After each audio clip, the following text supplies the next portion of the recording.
Operation सिंदूर 22 अप्रैल को पहलगाम में हुए विभत्स आतंकवादी हमले के शिकार मासूम नागरिकों व उनके परिवारों को न्याय देने के लिए लॉन्च किया गया था।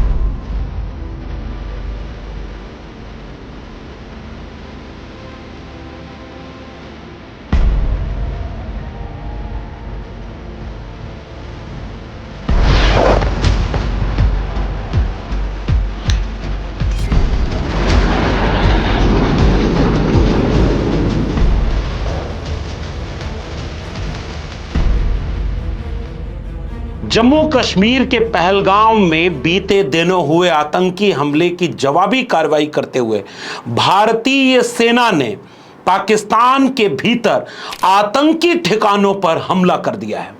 ये बहुत बड़ी खबर है। बीते कई वर्षों के लिहाज से ये एक बहुत बड़ी खबर है। पाकिस्तान की सीमा के भीतर जो आतंकी ठिकाने थे, सबूत के साथ उन्हें चिन्हित किया गया और उन पर रात के यानी 6 और 7 मई की रात में उनके ऊपर हमला किया गया। इस हमले को भारतीय सेना ने ऑपरेशन सिंदूर का नाम दिया है। रात के 1:44 पर भारत सरकार की तरफ से ये एक विशेष सूचना जारी हुई। इस सूचना के मुताबिक जो बातें कही गईं वही सुबह 10 बजे भारत सरकार के प्रमुख अधिकारियों और सेना के आला अधिकारियों की प्रेस कॉन्फ्रेंस में भी कहा गया। साफ तौर पर इस प्रेस कॉन्फ्रेंस में इसका इशारा किया गया कि हमने पाकिस्तान के नागरिकों के ऊपर हमला नहीं किया है, हमने आतंकी ठिकानों पर हमला किया है और यह हमारे ऊपर हमले का जवाब है। सेना की ब्रीफिंग के मुताबिक भारतीय सेना ने 9 आतंकी ठिकानों को निशाना बनाया। मरकज सुभान अल्लाह बहावलपुर जैश ए मोहम्मद से जुड़ा हुआ है। मरकज तैयबा मुरीद के लश्कर ए तैयबा का मुख्यालय है। सरजाल या तेहरा कलां टेरर ट्रेनिंग स्थल के रूप में चिन्हित किया गया। महमूना जोया सियालकोट लॉन्च पैड की तरह इस्तेमाल किया जाता था। मरकज अहले बरनाला भिंबर यह आतंकी ठिकाना पीओके में है। मरकज अब्बास कोटली ये प्रशिक्षण केंद्र बताया जा रहा है। मस्कर राहील शाहिद कोटली यह सक्रिय आतंकी केंद्र के रूप में चिन्हित किया गया। शावई नाला camp Muzaffarabad logistic support hub के रूप में चिन्हित किया गया और मरकज सैयदना बिलाल पाकिस्तान स्थित एक प्रमुख आतंकी केंद्र है। भारतीय सेना ने यह बताया कि हमने बाकायदे इन्हें चिन्हित किया, विदेश नीति के लिहाज से हमने इसे पुष्ट किया और इन तमाम पुष्टियों के बाद हमने बहुत सोच विचार कर रात में इस पर हमला किया। मैं कर्नल सोफिया कुरैशी और मेरे साथ विंग कमांडर व्योमिका सिंह आज आपको 6 से 7 मई 2025 की रात 1:05 से 1:30 बजे के बीच भारतीय सशस्त्र बलों द्वारा अंजाम दिए गए ऑपरेशन सिंदूर के बारे में जानकारी देंगे। ऑपरेशन सिंदूर 22 अप्रैल को पहलगाम में हुए विभत्स आतंकवादी हमले के शिकार मासूम नागरिकों व उनके परिवारों को न्याय देने के लिए लॉन्च किया गया था। इस कार्रवाई में 9 टेररिस्ट कैंप्स को टारगेट किया गया और पूरी तरह से इसे बर्बाद किया गया। पाकिस्तान में पिछले 3 दशकों से टेरर इंफ्रास्ट्रक्चर का निर्माण हो रहा है। इसमें recruitment, indoctrination centres, training areas व लॉन्च पैड शामिल थे, जो पाकिस्तान और पाक अधिकृत जम्मू कश्मीर POJK दोनों में फैले हैं। भारत सरकार के गृह मंत्रालय ने एक तरफ तो यह सूचना दी थी कि 7 मई को मॉक ड्रिल किया जाएगा, पूरे देश में सायरनों की गूंज सुनाई देगी। अगर युद्ध जैसे हालात बने तो उस समय देश में क्या होना चाहिए इसका एक मॉक ड्रिल होगी। लेकिन आधी रात को 1:44 की सूचना के मुताबिक 1 बजे से लगभग 1:30 बजे रात के बीच में इन आतंकी ठिकानों पर भारतीय सेना ने हमला कर दिया। देश इस तरह की कार्रवाई की प्रतीक्षा कर रहा था।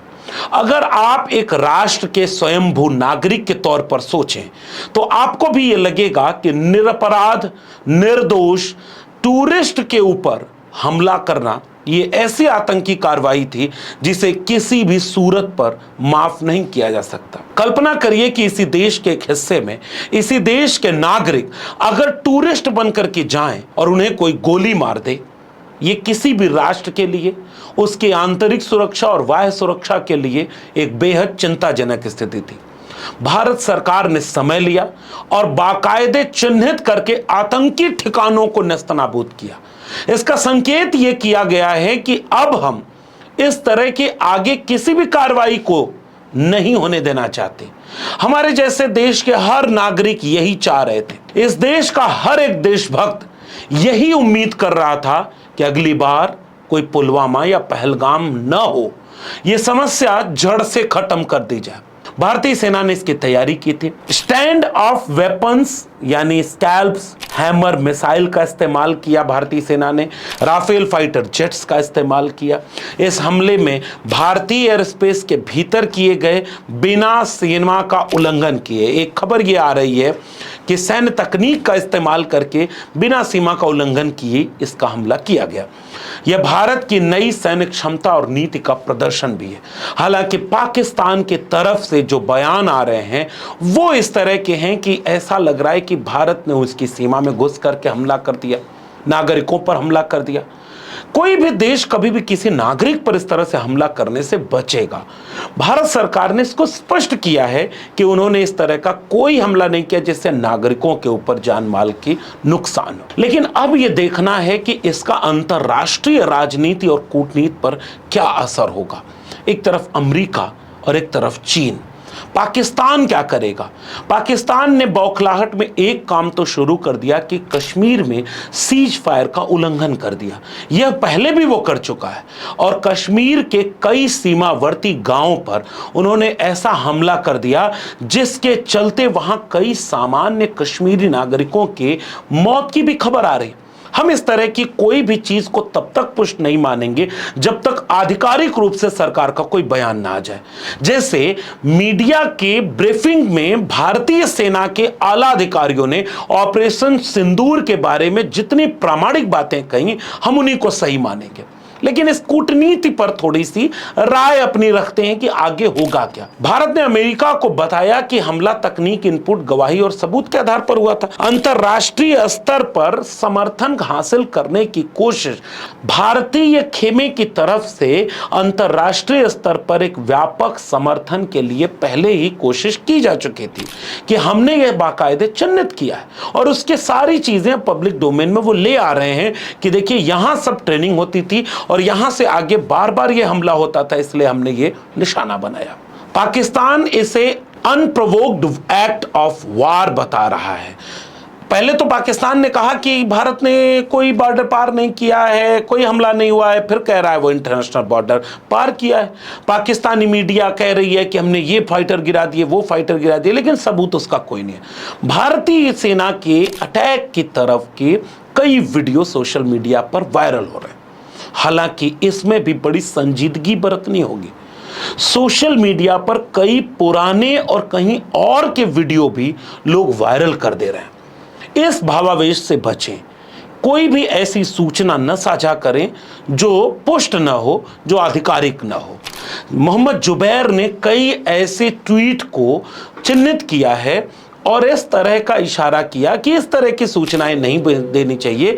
भारतीय सेना खुद इसके कई तरह के विजुअल्स जारी कर रही है और कई वीडियो मीडिया के जरिए भी आ रहे हैं जो पुष्टि करते हैं कि वहां खलबली मची हुई है। भारत सरकार की तरफ से जब प्रेस कॉन्फ्रेंस हुई तो प्रेस अधिकारी ने भी इस बात की तरफ बड़ी गंभीरता से उल्लेख किया कि आतंकी जिस मंसूबे को भारत में फैलाना चाहते थे वो इस देश को सांप्रदायिक तनाव देना चाहते थे। किसी भी ऐसी सूचना को लिखने और शेयर करने से बचें जो सांप्रदायिक तनाव को फैलाए। और यही बात भारत सरकार की तरफ से आधिकारिक प्रेस कॉन्फ्रेंस में भी कही गई। उन्होंने कहा कि कश्मीर में हमला करने वाले आतंकी यह कोशिश करना चाहते थे कि वह देश में सांप्रदायिक तनाव फैला दें, लेकिन भारत सरकार और यहां के नागरिकों की दूरदृष्टि, संयम और धैर्य ने इस तरह के हर नापाक मंसूबों को नाकाम कर दिया। हमले का यह तरीका जम्मू और कश्मीर और शेष राष्ट्र दोनों में सांप्रदायिक दंगे भड़काने के उद्देश्य से भी प्रेरित था। इसका श्रेय सरकार और भारत के सभी नागरिकों को दिया जाना चाहिए कि इन प्रयासों को विफल कर दिया गया। हमने पहले भी एक वीडियो बनाई थी कि नापाक मंसूबों को कैसे नाकाम किया इस देश ने, इस देश के नागरिकों ने। इस देश की सरकार भी संयम बरती, हमें इसके लिए सरकार को धन्यवाद देना चाहिए। हालांकि मीडिया और सरकारी ट्रोल ने बाकायदा कोशिश की कि इस बात को इस देश के मुसलमानों के खिलाफ इस्तेमाल कर लिया जाए, लेकिन कश्मीर से कन्याकुमारी तक का भारत का हर मुसलमान इस आतंकी कृत्य के खिलाफ खड़ा था, देश के सरकार के साथ खड़ा था। और इसलिए भारत के नागरिकों ने मिलकर के उन नापाक मंसूबों को नाकाम कर दिया जो इस देश में सांप्रदायिक तनाव फैला रहे थे। कल ही हमने एक वीडियो बनाई, जरा खोज कर देखिए, कुछ लोग अभी भी इस तरह की कोशिश कर रहे हैं। हिमांशी नरवाल से लेकर के शैली की ये वीडियो, जो लोग चाहते हैं कि केवल हिंदू मुसलमान पर बात हो, वो लोग इस देश की आंतरिक सुरक्षा, इस देश की बाह्य कूटनीति और अंतर्राष्ट्रीय कूटनीति को कितनी गंभीरता से समझते होंगे। भारत सरकार पूरी गंभीरता से इस मामले को समझ रही है। भारत सरकार को इसके साथ कुछ कोशिशें और करनी चाहिए। युद्ध लंबा न खींचे, आतंकी ठिकानों को नस्तनाबूद किया जाए, मगर कोशिश ये भी रहे कि कोई आम नागरिक हताहत न हो, क्योंकि युद्ध कभी भी मानवता के पक्ष में नहीं होता। आतंकियों ने जिन 26 लोगों को मारा, वो एक संदेश देना चाहते थे कि वो मानवता के खिलाफ हैं। आतंकियों पर हमला करके उन्हें रोका जाए, नेस्तनाबूद किया जाए, ताकि अगली बार कोई पहलगाम न हो। लेकिन इसके साथ यह भी कोशिश रहे कि इस तरह की चीजें लंबी न खींचें, पाकिस्तान को कूटनीतिक तौर पर और घेरा जाए। और यह बात सबूत के साथ भारत सरकार ने कही भी है कि अगर वो आतंकियों के पनाहगाह के रूप में अगर डेवलप होगा तो वो निशाने पर आएगा। और पाकिस्तान को भी ये समझना होगा कि वो किसी और के इशारे पर अगर इसके बाद चीज़ों को आगे बढ़ाता है। मिसाल के तौर पर जो मीडिया में खबरें आती हैं, चीन कुछ कुछ करना चाहेगा, अमेरिका कुछ और करना चाहेगा और पाकिस्तान मोहरा बन जाएगा। नुकसान पाकिस्तान और वहाँ के नागरिकों को होगा। वहाँ के नागरिकों की वैसे भी बदहाल स्थिति है, युद्ध उन्हें भीतर से खोखला कर देगा। इसलिए युद्ध से बचना चाहिए और भारत सरकार को यह एहतियात बरतना होगा कि इन जवाबी कार्रवाइयों के साथ बाकायदे इस बात की जांच हो कि पुलवामा से लेकर पहलगाम तक चूक कहां हुई, ताकि अगली बार इस बात की भी जवाबदेही सुनिश्चित हो कि इस तरह कोई घर में घुस करके हमला न कर दे। जवाबी कार्रवाई के साथ साथ भारतीय सेना को, भारत सरकार को इस बात को फिर से इस मौके पर पूरी तरह से समझना होगा, चिन्हित करना होगा कि कहां गलती हुई। आंतरिक सुरक्षा की पूरी नीति को सुदृढ़ करना होगा। लाहौर से लेकर के श्रीनगर, अमृतसर से लेकर के कई और बड़े एयरपोर्ट खाली करा लिए गए हैं।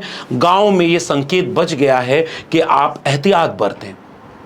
भारत ने जो कार्रवाई की है, भारत सरकार की तरफ से दावा है कि वो कार्रवाई आतंकी ठिकानों पर हुई और किसी भी देश को इस तरह की कार्रवाई करने का हक है। इसलिए भारत सरकार ने समय लेकर संयम के साथ संतुलित कार्रवाई की है। अब अगला कदम यह होना चाहिए कि भारत सरकार कूटनीतिक तौर पर पाकिस्तान को अलग थलग करे, ताकि वो आतंकियों की पनाहगाह बनने की बजाय एक स्वस्थ देश के रूप में आगे बढ़े।